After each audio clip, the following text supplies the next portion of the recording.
ये है कीर्ति स्तंभ है। हाँ। अच्छा, 20 के नोट पे जिसका फोटो लगा हुआ है, ये हाथी का सर बाहर और धड़ अंदर, मतलब उसकी पीठ के ऊपर ये पूरा मंदिर टिका हुआ है। अभी हम लोग कैलाश में प्रवेश कर रहे हैं। इस कैलाश को देखकर बड़े बड़े विद्वान, सिविल इंजीनियर, आर्किटेक्ट बहुत स्टडी करते हैं। एक कंप्लीट एक सॉलिड रॉक है, इसको ऊपर से काटते ही लोग नीचे आए, तीनों साइड काट कर बीच का पत्थर अलग किया। मतलब पहले इसकी चोटी बनाई गई, शिखर से शुरुआत किया गया है। शिखर। मंदिर के हाइट 107 फीट, इसके लेंथ 276, इसके ब्रेथ 160 फीट। इतना विशाल मंदिर पहाड़ से कटा हुआ दुनिया का यही कैलाश है। हमने कहीं पढ़ा था, अगर जितना मटेरियल इससे निकला है, मतलब इसको तराशने के बाद जो पत्थर बचे हैं, उनको अगर आज के टाइम में हम निकालने की कोशिश करें तो लगभग 18-20 साल तो उस पत्थर को ही निकालने में लग जाएंगे आज के टाइम में। Is it right? Correct. 3 million ton यहाँ से रॉक निकला है। वो मटेरियल को उठा कर बाहर फेंक दिया दूसरी जगह।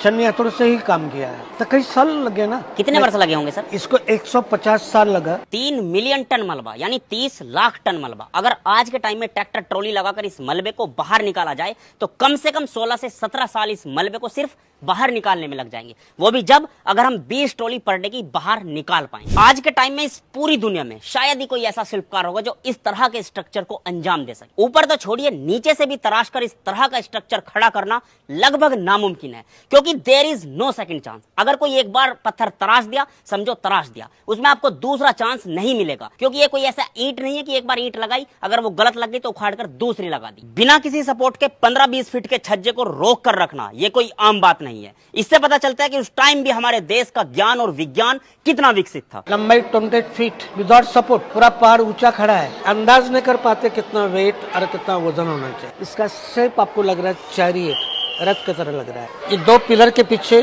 3 मूर्तियां दिखाई दे रही है आपको। जी जी जी।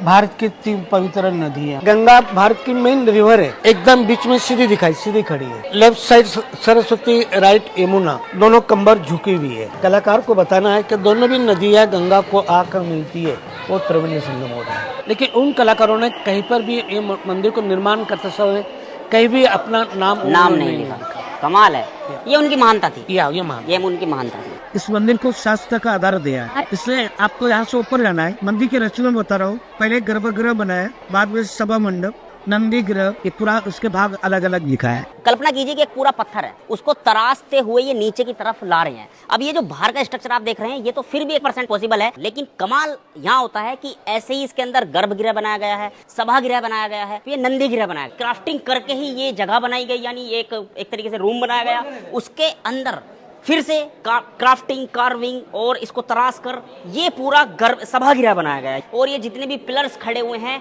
अलग से बाहर से कोई भी यहाँ पे चीज नहीं लाई गई है, उसी एक पहाड़ को तराशा गया है, उसी हिसाब से इसको जो है बनाया गया, गर्भगृह बनाया गया है, और ये भी उसी समय का है। कैलाश प्रवेश करते 2 स्कल्पचर दिखा दे रहे आपको। जी जी जी। ये भारत की 2 पवित्र नदी है, ये गंगा और ये यमुना। ये पवित्र का प्रतीक और भक्ति का प्रतीक है। सामने अष्टदिक्पाल है, 8 दिशाओं के 8 भगवान होते हैं ना, ये वाले ये पूरे।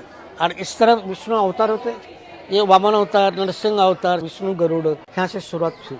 ये व्यास दिखा दे रहे आपको, व्यास ने महाभारत लिखा, वाल्मीकि ने रामायण लिखी। तो शुरुआत में इसका बताने का कारण, गेट पे एक ही कारण है कि लेफ्ट साइड हम लोग जा रहे, उत्तर भारत में हरियाणा के पास कुरुक्षेत्र का, तो उत्तर दिशा में महाभारत है, ये वाल्मीकि है। दक्षिण में साउथ की तरफ, तो साउथ में रामायण है। नियम होता है, काम की शुरुआत श्री गणेश, प्रथम स्थान गणेश को दिया है, एक शुभ का प्रतीक है। सामने देवी दुर्गा, ये मंदिर का बड़ी सुंदर मूर्ति है। ऊपर अष्टदिक्पाल, 8 दिशाओं के 8 भगवान देवी के मदद के लिए प्रवेश कर रहे हैं। जैसे उड़ीसा का कोणार्क मंदिर है, वो रथ की तरह है, उसको पहिए बने हुए हैं। ये मंदिर रथ के जैसे, उसको पहिए नहीं है, अलग अलग प्राणी दिखाए, हाथी, शेर। कल्पना आधा सिंह का अंदर, आधा बाहर। पहिया न होने के कारण इन प्राणियों ने कैलाश अपने पीठ पे उठा कर रखा है। हम दिशा नॉर्थ खड़े हैं। ये दीवार पर जो छोटी छोटी मूर्तियां दिखा दे रही है आपको। जी जी बिल्कुल, महाभारत का दृश्य है। अपन नॉर्थ से उस तरह साउथ जाते, रामायण को देखते। सोचिए 1500 साल पहले लोगों को ज्ञान था महाभारत का बनी और रामायण का बनी। दोस्तों, ये वीडियो आपको कैसी लगी कमेंट्स करके जरूर बताइएगा। वीडियो को ज्यादा से ज्यादा शेयर कीजिएगा ताकि हर भारतीय तक ये वीडियो पहुंच सके और वो अपने आप को गौरवान्वित महसूस कर सके। इवन आज के टाइम में उस समय की टेक्नोलॉजी और साइंस को कोई मैच नहीं कर सकता। इस वीडियो को हम यहीं पर समाप्त करते हैं। धन्यवाद।